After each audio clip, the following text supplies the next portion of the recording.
Hello everyone, welcome to our SPM English class and today's topic আমরা দেখে নেব। আজকে আমরা রেখেছি কিছু প্রিপোজিশন, যেগুলো আমাদের প্রত্যেকটা স্টুডেন্টস এর ক্ষেত্রে আমাদের যে কোনো জিনিস লিখতে গেলে, যে কোনো ইংরেজিতে লিখতে গেলেই আমাদের কিন্তু এই প্রিপোজিশনস গুলো আমরা এই সব ওয়ার্ডের পরে ইউজ করি, ভার্বের পরে। সো আমরা কোন প্রিপোজিশন কখন ইউজ করব এটা আমাদের জানা অত্যন্ত জরুরি।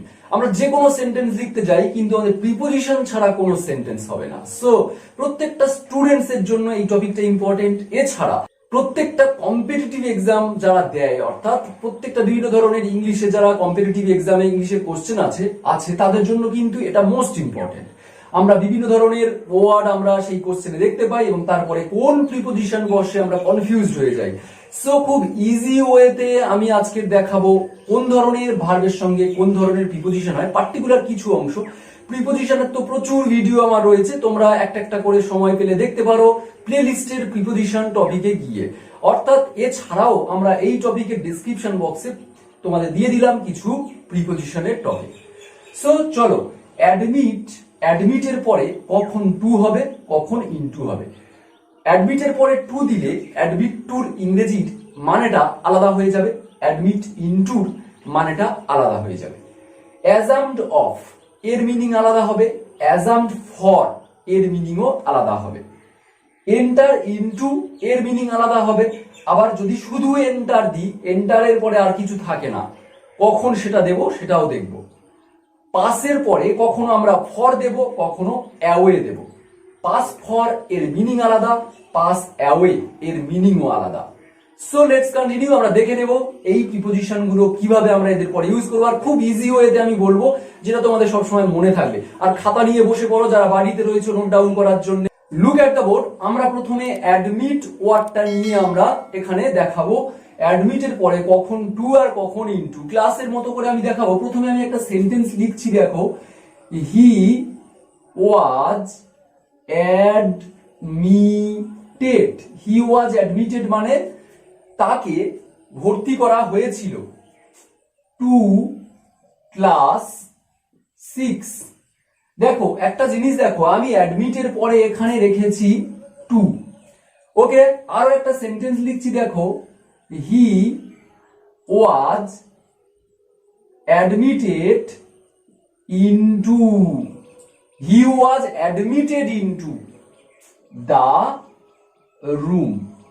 তাহলে আমরা এখানে হি ওয়াজ অ্যাডমিটেড, কিন্তু একটা অ্যাডমিটের পরে আমরা টু রেখেছি আর একটা অ্যাডমিটের পরে ইনটু রেখেছি। তাহলে অ্যাডমিট টু মানে আমরা এখানে লিখে রাখতে পারি বাংলাতে ভর্তি করা। অ্যাডমিট টু মানে ভর্তি করা, আর অ্যাডমিট ইনটু মানে প্রবেশে অধিকার দেওয়া।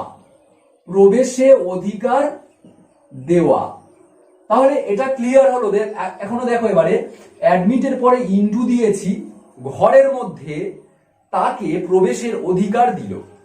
তাহলে আমরা যখন কোনো ঘরের মধ্যে কাউকে প্রবেশের অধিকার দেব, কোনো গেটের ভেতরে ঢোকার প্রবেশের অধিকার দেব, প্রবেশ করার অধিকার দেওয়া মানে আমরা বলবো অ্যাডমিটের পরে টু, অ্যাডমিটের পরে ইনটু। আর অ্যাডমিটেড টু মানে কি? কোথাও ভর্তি করা। এখানে ক্লাস 6 দিয়েছি, এখানে তুমি দিতে পারো সে স্কুলে ভর্তি হলো, তাহলে অ্যাডমিটেড টু স্কুল। হসপিটালে ভর্তি করা হলো, অ্যাডমিটেড টু হসপিটাল। ওকে, তারপরে হতে পারে তার হোস্টেলে ভর্তি করা হলো, অ্যাডমিটেড টু দা হোস্টেল। ওকে, তাহলে ভর্তি করা কোনো কিছু কোর্সে, কোনো কিছু স্কুল, অফিস, মানে কোনো কিছু জায়গাতে তাকে ভর্তি করা হলে আমরা বলবো অ্যাডমিটের পরে টু। আর তার প্রবেশের অধিকার দেয়া, রুমের মধ্যে প্রবেশের অধিকার দেওয়া, পারমিশন দেওয়া, গেটের মধ্যে ঢোকার পারমিশন, এই ঢোকার পারমিশন দেওয়া, ঢোকার অধিকার দেওয়াকে আমরা বলবো অ্যাডমিটেড ইনটু।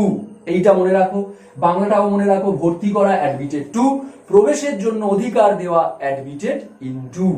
ওকে, এবারে আমরা দেখবো অ্যাজামড। আমরা এবারে দেখবো ASHAMED। অ্যাজামডের পরে কখন আমরা অফ দেব, আর অ্যাজামডের পরে কখন আমরা ফর দেব। ওকে, অ্যাটেনটিভলি দেখো, আমি ক্লাসের মতো করে এখানে এক্সপ্লেন করছি। দেখো আমি একটা সেন্টেন্স লিখছি, আবারও দেখো। He was অ্যাজামড, ASHAMED।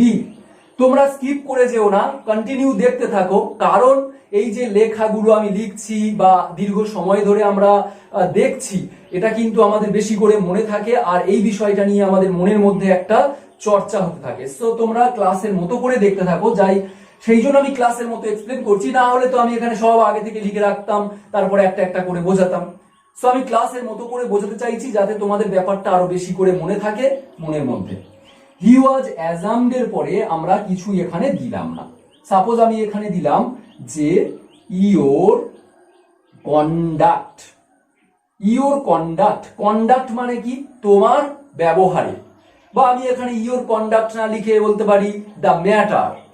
যাই হোক, আমি আগে লিখি তারপরে বলে দেব। এবারে দেখো, হি ওয়াজ অ্যাজামড, একই সেন্টেন্স আমি লিখছি, ASHAMED। হি ওয়াজ অ্যাজামড ড্যাশ দিলাম, ইউ। দেখো, সে লজ্জিত, অ্যাজামড মানে অ্যাকচুয়ালি কি? লজ্জিত। এবারে যখন অ্যাজামড এর পরে অফ দেব আর অ্যাজামড এর পরে ফর দেব, কেমন মিনিং দেখো।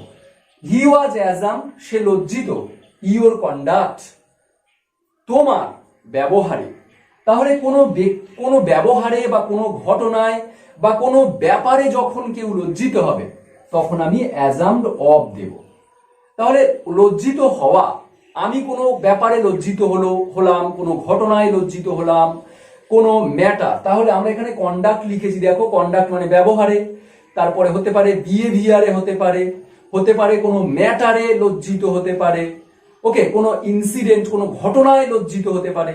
তাহলে কোনো ঘটনায় লজ্জিত হলে আমরা অ্যাজামড লজ্জিত হওয়ার পরে অফ দেব, দিয়ে সেই ঘটনা, সেই ব্যবহার, সেই কন্ডাক্ট ওয়ার্ডটা আমরা লিখব।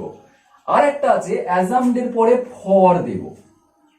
যখন কোনো ব্যক্তি অ্যাজামড হবে, লজ্জিত হবে অন্য কোনো ব্যক্তির জন্য, যখন কোনো ব্যক্তি অন্য কোনো ব্যক্তির জন্য লজ্জিত, যেমন আমি যদি লজ্জিত হই তোমার কারণে, কোনো ব্যক্তির কারণে আমি যদি লজ্জিত হই, তখন আমরা দেব ফর। তাহলে দুটো আমরা মনে রাখবো এইভাবে, যে কোনো ঘটনার কারণে যদি কেউ লজ্জিত হয় তাহলে অ্যাজামড লজ্জিত হওয়ার ইংরেজির পরে আমরা দেব অফ, এবং তারপরে সেই ঘটনাটা থাকবে। আর অ্যাজামড লজ্জিত হওয়া, কোনো ব্যক্তির জন্য যদি লজ্জিত হও, কোনো মানুষের জন্য যদি লজ্জিত হও, তাহলে অ্যাজামড লজ্জিত এই ওয়ার্ডের পরে আমরা দেব ফর, এবং ফরের পরে দেখবে সেই ব্যক্তির নাম বা মানুষটা থাকবে। এবারে আমরা দেখব এন্টার, ENTER, এন্টার। এন্টার ওয়ার্ডের পরে আমরা কখনো কখনো ইনটু দিই, আবার কখনো কখনো এন্টারের পরে কোনো প্রিপোজিশনই দিই না, শুধু এন্টার রাখি। কখন, কিভাবে দেখো। সাপোজ আমি লিখলাম যে হি এন্টার্ড, ENTERED, সে প্রবেশ করেছিল, সে প্রবেশ করেছিল। আমি এখানে এখন কিছু দিচ্ছি না, dash the details. Details, details মানে কি? একটা নিখুঁত, কোনো একটা নিখুঁত ভাবে। এনিওয়ে, নেক্সট সেন্টেন্সটা দেখো, হি এন্টার্ড, সে প্রবেশ করেছিল, ড্যাশ দা রুম। দুটো জিনিস দেখো, দুটো সেন্টেন্স একই, হি enter dash the details, he enter dash the room. দেখো, ঘরের মধ্যে, যখন কোনো ঘরের মধ্যে, কোনো মাঠের মধ্যে, কোনো বাড়ির মধ্যে, কোনো জায়গা, কোনো প্লেসের মধ্যে যখন কেউ এন্টার করবে, আগে বলে নিয়ে আমি, এন্টার মানে প্রবেশ, প্রবেশ করা। এন্টার মানে প্রবেশ করা, এটা প্রত্যেকেই জানি। এবারে মনে রাখো, যখন কোনো ব্যক্তি এন্টার করবে, কোনো ঘরের মধ্যে প্রবেশ করবে, কোনো অফিসে প্রবেশ করবে, কোনো বাড়িতে প্রবেশ করবে, কোনো মাঠে প্রবেশ করবে, মানে কোথাও কোনো প্লেসে যদি কেউ প্রবেশ করে, আমরা কিন্তু এন্টারের পরে কোনো প্রিপোজিশন রাখবো না, এটা মনে রাখবে। আর এন্টারের পরে আমরা এখানে ইনটু দিচ্ছি। এন্টারের পরে ইনটু কখন দিচ্ছি? ইনটুর পরে দেখো তার ডিটেলস আছে। যখন আমরা কোনো ঘটনায়, কোনো নিখুঁত ভাবে, মানে কোনো জায়গায় প্রবেশ না করে অন্য কোনো ম্যাটারে প্রবেশ করব, আমি এখানে ডিটেলস না দিয়ে আমি এখানে ম্যাটারও দিতে পারি। আমরা এই ঘটনার মধ্যে প্রবেশ করলাম, এই ঘটনার মধ্যে প্রবেশ করলাম, মানে কোনো ব্যাপারে, কোনো কন্ডাক্টে, কোনো ম্যাটারে, কোনো ডিটেলসে যখন আমরা প্রবেশ করব কোনো ঘটনায়, তখন আমরা এন্টারের পরে ইনটু দেব। কিন্তু কোনো প্লেসে যখন সরাসরি ব্যক্তি যখন তার শারীরিকভাবে কোনো প্লেসে যখন এন্টার করবে, মাঠে প্রবেশ করা, বাড়িতে প্রবেশ করা, রুমে প্রবেশ করা, তখন কিন্তু আমরা এন্টারের পরে কোনো প্রিপোজিশন রাখবো না, জাস্ট এন্টারের পরে আমরা সেই প্লেসের নামটা দিয়ে দেব। Enter the room, enter the station, enter the house, enter the field.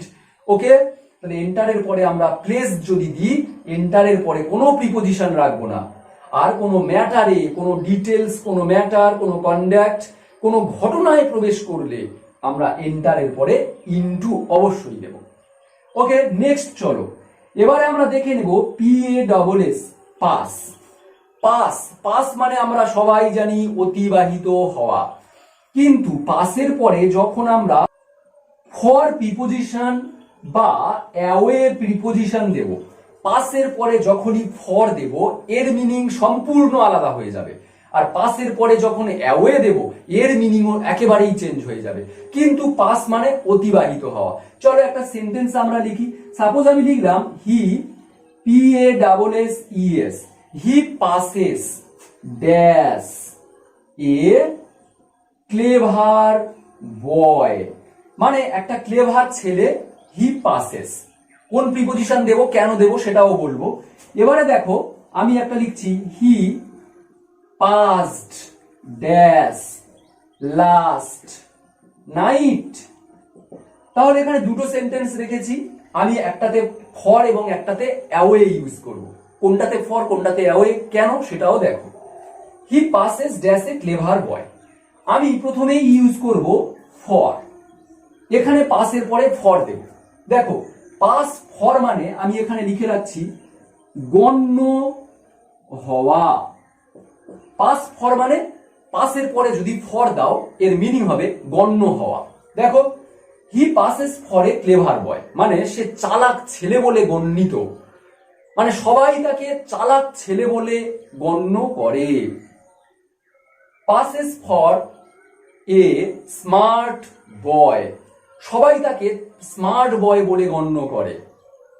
Passes for a serviceman, তাকে সবাই সার্ভিসম্যান হিসাবে গণ্য করে। Passes for a respected person, সবাই তাকে রেসপেক্টেড পারসন হিসাবে গণ্য করে। তাহলে আমরা পাসের পরে ফর দেওয়া মানেই হয়ে যাবে তাকে কোনো কিছু হিসাবে, কোনো ব্যক্তিকে কোনো কিছু হিসাবে গণ্য করা, মেনে নেওয়া যে এই ব্যক্তিটা এই রকম। আর পাসের পরে আমরা যখন, এটা অনেকেই জানে, পাসের পরে যখন পাস অ্যাওয়ে বলবো তখন পাস অ্যাওয়ে মানে মারা যাওয়া, মানে আমরা এখানে লিখে রাখছি পাস অ্যাওয়ে মানে মারা যাওয়া। এগুলো, এই প্রিপোজিশন গুলো কম্পিটিটিভ এক্সামে, প্রত্যেকটা এক্সামে আসে এবং স্টুডেন্টদেরকে কেন জানতে হয় সেটা বুঝতে পারছো যে আমরা যখন এই ভার্বগুলো লিখবো এদের পরে কি প্রিপোজিশন লিখবো এগুলো জানতে গেলে আমাদের একটু একটু করে এগুলো শিখে রাখতে হবে। তাহলে পাস ফর মানে গণ্য হওয়া, পাস অ্যাওয়ে মানে অতিবাহিত হওয়া।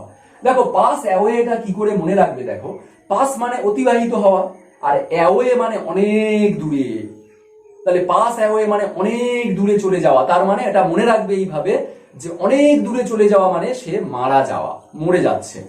তাহলে পাস্ট অ্যাওয়ে মানে লাস্ট নাইট, গত রাতে মারা গিয়েছিল। সো তোমরা খাতাতে এগুলো নোট করে রাখতে পারো, ভিডিওটাও দেখতে পারো অবশ্যই করে, সঙ্গে আমাদের থেকে এইরকম প্রত্যেকদিন একটা করে টপিক পাওয়ার জন্য নেক্সট ক্লাসে আবার দেখা হবে। টিল দেন লাইভ, ওকে, টাটা।